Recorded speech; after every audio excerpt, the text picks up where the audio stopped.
This video is brought to you by Restaurantware. In it, we're talking about portion cups, specifically these RW-based portion cups with hinged lids.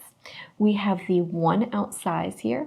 It's 1.5 inches in diameter by 1.25 inches tall. These portion cups are also available in a 1.5, 2, 3, and 4 ounce size in addition to the 1 ounce ones we have here. You can see they all feature a clear plastic that really helps to show off your sauces, dips, dressings, and salsas. The hinged lid is easy to close and really tight fitting, and it's a fantastic little feature because you never have to worry about losing the lids or if you've got enough on hand.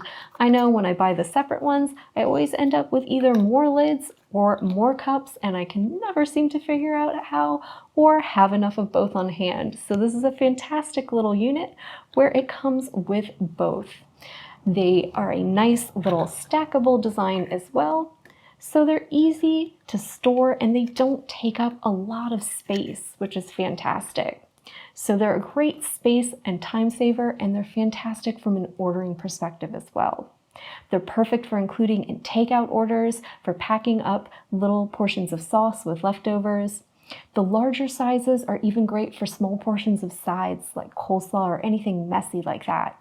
They're microwavable for easy reheating of sauces if needed, and the plastic they're made from is recyclable, which is always a fantastic feature. These are perfect for any establishment that offers fare to go or for delivery and needs to pack up things like dressings, dips, salsas, and sauces.